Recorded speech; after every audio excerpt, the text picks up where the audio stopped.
So today we're going to be kind of going through Google Classroom, just kind of a basic walkthrough of how to use the program, how to set up some classrooms, what it looks like on the student's end as well. So I've got one screen here. This one is like the teacher view, and then I also have a student view pulled up as well. So we're going to kind of go through both of those. When it comes to Google Classroom, a couple things that I have looked into, and they're changing it pretty frequently. So it's possible that this could change in the next couple of days with everybody going online lately. But your school or your organization would need to have the organizational version of this classroom because it issues an email address out to every student. Whether or not they can access that email is up to you guys. You guys can set those settings so the students can't actually use the inbox, but they can use the email to register for the classroom. So they can't just go with a personal email and log into the classroom. It has to be like an organizational email that the school or whatever organization is using it set up. You can find that information right on the website once you log into the Google Classroom and kind of view it from there. Otherwise, we're going to go ahead and go forward with this. So this is what the teacher view looks like. You can see I've already created one classroom just to kind of show you guys what it looks like when they're created. But we are going to go through and start a new classroom. So if you go right up here to this little plus sign up in the corner, you'll see it says join class or create class. Join class primarily used by the students, or if you're joining a class like that another teacher set up to help them out. We're going to go to create class today here. You get to set up your class name.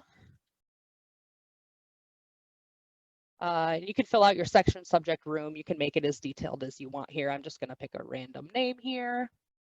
I'm going to go with Intro to Korean because I'm teaching myself Korean right now. So that's all that's on my mind. So this is what your main page for your class looks like. So when you go through this, the first thing you can do, or that I like to do, is you can upload your photo or select your theme.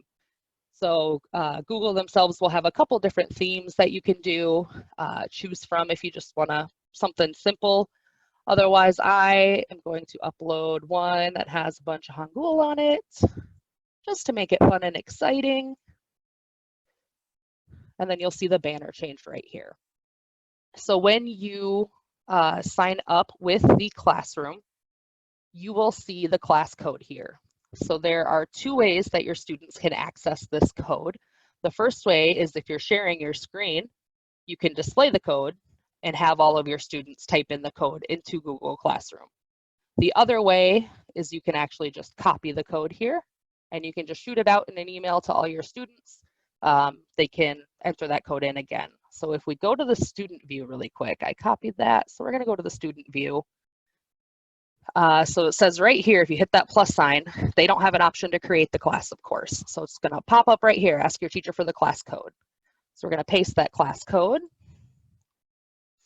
We're going to join that classroom. And then it pulls up what we just created. Obviously, you're going to go through and set it up a little bit more before you invite your students, but that's a good way to start it. So I'm back in the teacher view here. This is kind of your main hub. I think of it as a more controlled Facebook feed. So you can talk and share stuff with your students. Any assignments are going to pop up here. You can change the settings so that they can't just post whatever they want to. So if you go up, what I did here is this little setting, little gear up there. You can edit your class details. If you want to reset your class code, you can go ahead and do that. Now right here on the stream, you can see it says students can post and comment. Students can only comment, only teachers can post and comment. So it kind of depends how locked down you want it to be. Obviously, students can get kind of crazy if you let them have full control, but if you want them to be able to respond to the stuff that you put up, you can go ahead and just do the students can only comment.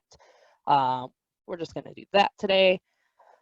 And then you can condense the notifications, or you can have it show like the attachments and everything. Now, this is actually something new that Google did actually while I was looking into this.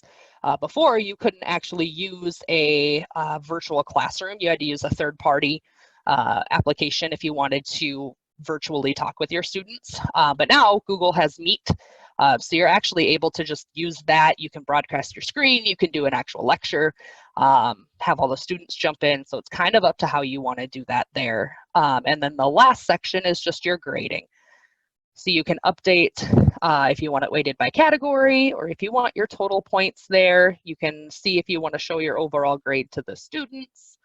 And then you can add different categories for it as well. So we're going to go ahead and save these settings real quick. So what we are going to do here, we're going to jump over to Classwork, and we are going to create let's create a new assignment here. We are going to make a syllabus. We're just going to put info in there, and now we can add an attachment here. So we're going to add, we'll do something from the Google Drive.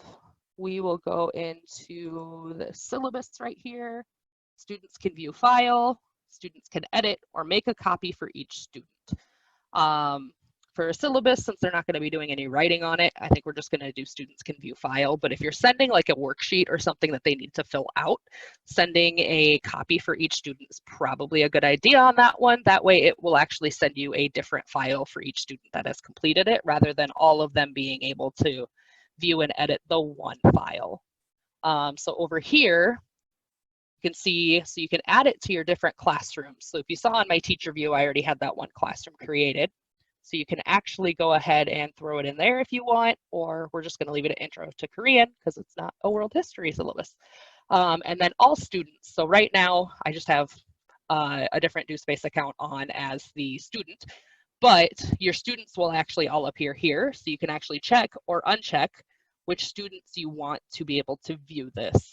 You can change your points. So if you want a 10-point system or a 20-point system, 100-point system, or you can straight up just make it ungraded. You can schedule a due date if you want to. So it pops up a calendar. You can go through and adjust that as needed. And then topic. So you can create a topic here. So when you do that, you can, this is just intro stuff. It's not an actual worksheet. So we're just going to create that topic as intro. Now, as I upload assignments, if there's something that's just information or stuff that's just beginner, it's not actually any worksheets, it'll actually give you the option to add it into this topic. So it's a little bit more organized. And then if you want, you can add in a rubric as well. So before we assign it, if you click this little arrow, down arrow there, you can assign the assignment. You can schedule it for a future, save it as a draft. Let's say you got interrupted in the middle of making it and you're not quite ready to post it. Just save it as a draft, or you can discard it if you messed up or you want to do it differently. So we're going to go ahead and assign it. So now we have the syllabus, and you'll see right here, that's where we created that topic. So if we create more topics, so we're going to upload another assignment here. This is going to be classroom info. We'll add another file here. I'm going to do, actually, we're going to change this title to the alphabet. So we added in the Korean alphabet. Again, all the same stuff here. Let's make a due date on this one. We're going to give them till May 13th just to kind of review it. And then we're going to assign it. Just kidding, we're going to go back and add in that topic. So this one we'll do alphabet, save. All right, now you'll see here, you've got alphabet and you've got intro. And these you can organize. So obviously I'd want intro to stay on top, or I have alphabet down here. So now if we switch over to the student view, it tells me it was actually updated. So if I go back to the stream, now you'll see here that it shows that I uploaded 2 assignments. So as the student, I can click these, open it up, gives me my syllabus that I can view here. I can comment on it and say that I received it. You can add a private comment. So if I wanted to talk to just the teacher and not have it show up on their feed, that is something that I could do as well. Or you can Yeah, the stream is a lot like a chat tab. Um, it will mainly show the assignments that show up, but it'll also have, like, as the teacher, if I go back to stream, I can be like, don't forget assignment is due, and then post it to all students or some students, post it to which classroom I want, and then I can go ahead and post there. So then if I go back as the student, refresh my page here, it'll pop up that I talked and I can comment again. So that is an easy way you can just talk to your students. As you saw when I did this, you can also add assignments or add-ons there. So let's say you just find something that's just some really good information you just want to share with them. You can go ahead and throw that in and be like, oh, hey, I found this. It might be helpful. You can also do links. So if you find YouTube videos that might be really helpful to whatever subject you're teaching, you can actually just put that in Share Your Class, and it'll post to their feed and they can just review it. Same with the assignments. If you want to add a link into there, be like, hey, this might help with this assignment, you can throw it in there as well. The People tab over here is going to show all your students. So once you get into here, there's different actions you can do. You can just email all your students. You can remove your student from your class, or you can even mute them. So if you have one student that's maybe being a little too much in the stream, you can go ahead and mute them if you have it set up like that. And then you can also add more students here. For grading, this will actually show up all the different grades. Obviously, I haven't graded anything yet, so there's no grade, but it'll show per assignment what their grade is. And then the class average. Now, this is something that only you can see unless you decide to share it with your students. So that is a good way for that. No work due soon. Obviously, once I think it comes in like the week the assignment is due, it'll actually pull up on that upcoming there and just remind the students that, hey, you have this coming up due. Now, another thing that you can do, there is a way, I don't know where it ran off to. There is also a way in here, you can add some class drive folders. So if you have an entire folder you just want to share with the class, you can also add stuff to their calendar as well. So there is a way in here that, there, classes you teach, class notifications. It ran away from me. There is a way that you can add in guardians as well. I'm not sure where that ran away to, but you were able to be able to add in like their parents or their guardians and select if they want to view their grades, be able to view their grades, or if they just want updates of like, hey, they're actually doing work, stuff like that. So that is a good feature to have as well. I don't know where that ran off to though.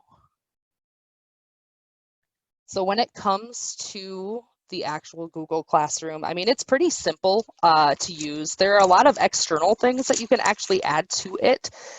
So if you want to kind of go through and use different applications, it's compatible with a lot of different things. Like it used to be compatible with the actual virtual webinar program, which is now Google Meet. So those are really neat as well. Back into the student view, we're going to go ahead and say that, so when you're in the student view here, you can add or create. So if they need to upload a doc that they've maybe completed, maybe for this alphabet, you actually had them like copy the letters down. They can go ahead and re-upload that to here, or we can go ahead and mark as done. So now that it is marked as done, we go back to teacher view. It is going to go into classwork. Now you see there's a, if we go into here, we have one turned in. So if you go into Alphabet here, it says that there's one student that turned it in, and you see that they have completed the assignment. Now, if they attach something, that will show up here as well. And then you can go through and grade it. So if we gave them,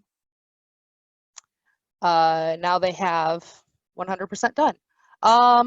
In the chat, it was asked if the teacher can mark an assignment as done or excused. So you should be able to, student will be notified.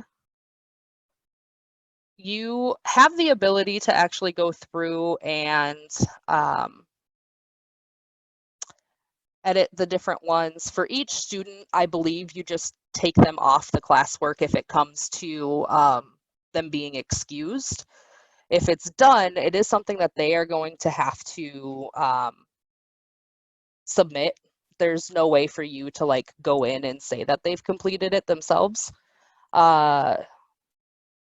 So if they need to say that it's completed, they just have to go into their teacher view here, and you can resubmit it as well. So if I had turned something in where they needed to turn in a doc, I can go back and if there was a document, return it back to them and be like, hey, this needs to be fixed. And then the student can go back and resubmit it once it's finished. But yeah, there's no actual way to mark the assignment as done or excused on the teacher side. Like I said, you'll have to just remove the student from the assignment, and it will not count towards their grade then. Other than that, you have your teachers here. You can add in other teachers as well. So if you want multiple teachers in this classroom or you're working with someone else, you can go ahead and add that in there. But like I said, it's pretty straightforward. It's pretty simple when it breaks down. Like any technology, the easiest way to learn is to kind of just play with it, which is why I had like the World History 3 pulled in here, uploaded a syllabus there as well. Changed the banner. No classwork in this one. So I don't want to say there's not a lot that you can do on Google Classroom, but what you can do is pretty much just the bare necessities, which is kind of what you need. So they can access their assignments, you can upload them, do all that kind of fun stuff. But after that, anything else, if you want more interactive kind of stuff, you will either have to go through like a third-party program, send them links, have them complete it, and then you can just view it. But other than that, is there any questions that you guys want me to go through? I know this one's pretty simple. Like I mentioned, if you do the assignments, it'll actually show up on their calendar as well. Can we link Google Sites and Classroom together? Yeah, you should be able to. So like if you need to use Google Docs or if you need to share the drive or anything like that, you can do that. The students will be able to see it and everything, just as long as you share it. Back to teacher view here. So you have the class drive folder, like I mentioned before. So you can drop whatever files you need to in here. Students will be able to access that. The Google Calendar, again, right at the top here. Students will be able to access that if you schedule anything. So it's pretty robust in that. Uploading documents and stuff, you can either just add them to the drive folder or upload them as stuff on the stream that they can access. So once they open it, it'll go to their Google Drive as well. So one more thing I see on the side here that I didn't go over is you can view archived classes as well. So once a class is completed, I can go ahead and archive it. It'll still save everything. It'll save the classroom on your end. But if you go to archived classes, see I messed with a couple different ones here. It'll show up right here so you can see all the assignments that were submitted and everything. And then you can also restore it as well. So you can go ahead and restore. We can go back to classes and then it's here once again. It'll have everything that you originally put up in it as well. So nothing ever permanently deletes. So that's pretty simple there. Yeah, pretty basic program. Somebody just pointed out as basic program mainly for sending and grading assignments, but How can you start a new classroom? If you have an old class, the question was if they already have an old class through Google Classroom, it doesn't show all the bells and whistles, can they start a new classroom? So yeah, you should be able to start a new classroom the same way. I'm assuming the old one kind of ported over to the new one. The old, you might need to actually restart the entire classroom instead of restoring it and still having it have everything. So I would just create a new class and then just kind of re-upload everything.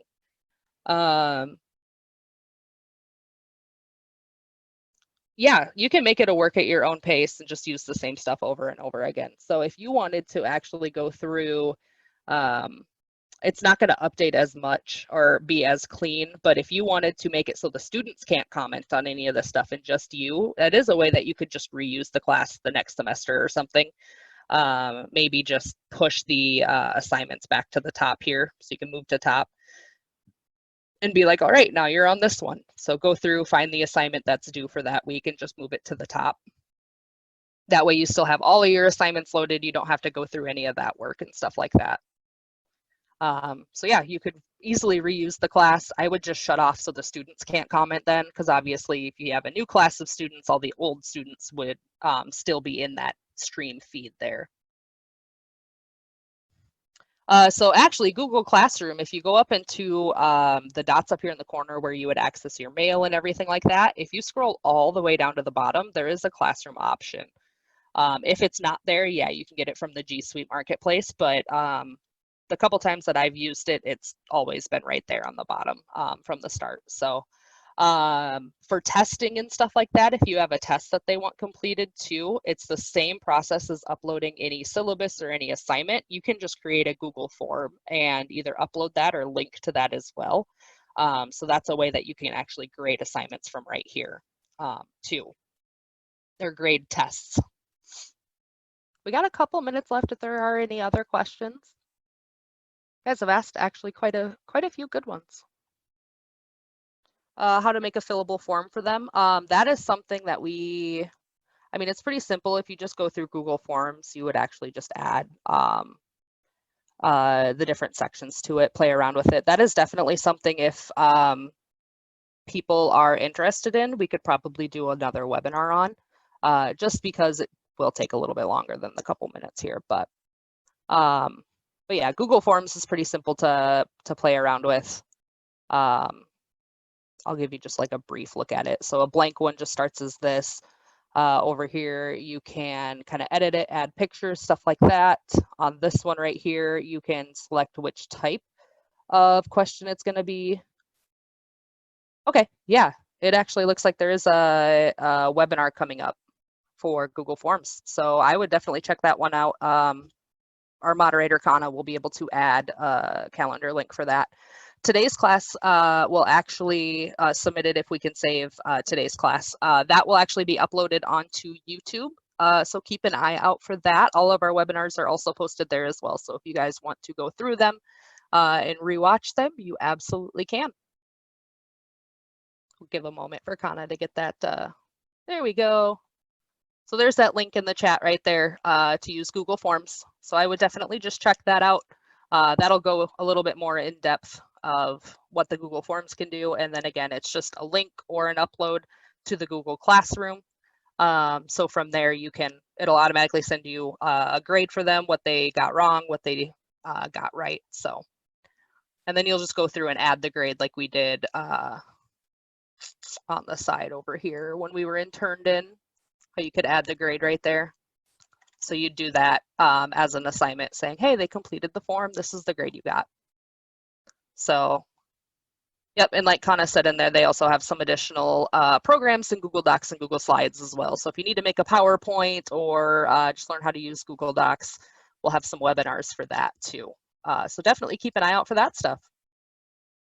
The last minute or so, if there are not any more questions, I just want to say thanks, you guys, for jumping in. I actually had a lot of fun looking into Google Classroom, so that was really cool for me to learn. So thanks for giving me the opportunity to mess around with that, and thanks for watching me.